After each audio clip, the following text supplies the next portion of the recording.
Bismillahirrahmanirrahim. Assalamualaikum warahmatullahi wabarakatuh. Alhamdulillahi wa kafa. Wassalatu wassalamu ala rasulina wa habibina al-Mustafa wa ala alihi wa ashabihi ahli tuqa wal wafa. Rabbi syrah li sadri wa yassir li amri wahlul 'uqdatam min lisani yafqahu qawli. Subhanaka la ilma lana illa ma 'allamtana innaka antal alimul hakim. La haula wa la quwwata illa billahil aliyil azim.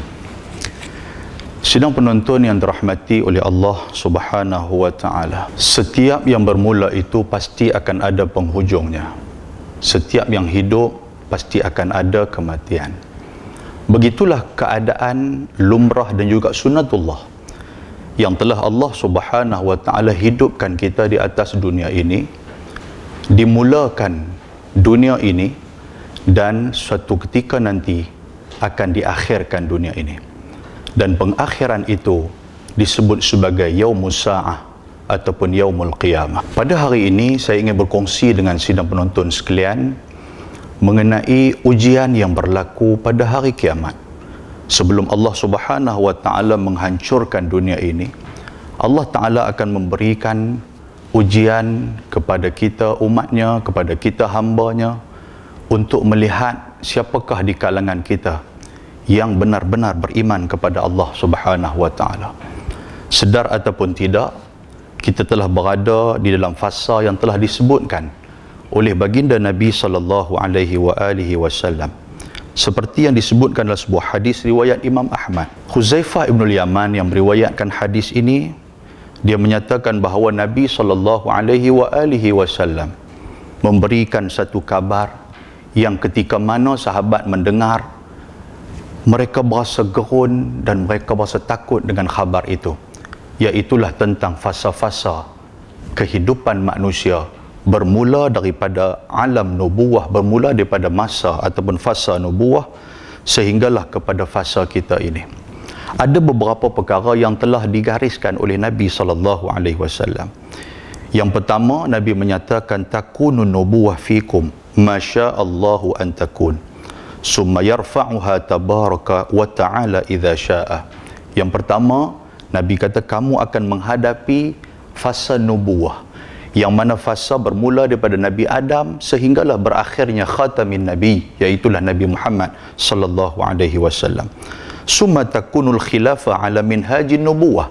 Selepas daripada itu, fasa ini akan diganti oleh khalifah dan mengikut susur galur Nabi sallallahu alaihi wasallam yang kita sebut sebagai fasa khalifah Islamiyah. Dan fasa ini ada 30 tahun yang Nabi sebut dalam sebuah hadis riwayat Imam Ahmad dan Imam Tirmizi, al-khilafatu fi ummati salasu sanah. Nabi kata khilafah kepada umat aku, sistem khalifah, fasa khalifah ini 30 tahun yang akan berlaku, bermula dengan Khalifah Abu Bakar 2 tahun, Umar 10 tahun, Osman 12 tahun, dan berakhir dengan khilafah yang telah diperintahkan oleh Sayyidina Ali selama 6 tahun. Maka 30 tahun itu yang disebut oleh Nabi SAW. Kemudian selepas daripada fasa itu menuju pula kepada fasa mulkan adan, iaitulah fasa kerajaan ataupun zaman kerajaan yang adan, yang menggigit, zaman kerajaan yang zalim. Maka disitulah bermulanya kerajaan itu. Dan selepas daripada itu kata Nabi sallallahu alaihi wasallam, summa yarfa'uhu idza sya'a an yarfa'ahu summa takunu mulkan jabariyan, iaitulah zaman mulkan jabariyan, maksudnya zaman kerajaan yang memaksa orang mendengar perintah mereka. Mereka akan memaksa apa sahaja yang menjadi ikutan naluri dan hawa nafsu mereka. Dan yang terakhir, kita akan kembali kepada summa takunu khilafatan ala minhajin nubuwah.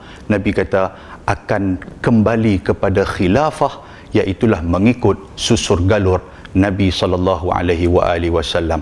Maka akhir zaman kita berada pada zaman mulkan jabariyah. Zaman sekarang ini adalah zaman di mana kuasa-kuasa besar yang memaksa ideologi mereka supaya diikuti oleh kita. Wallahu subhanahu wa ta'ala a'lam.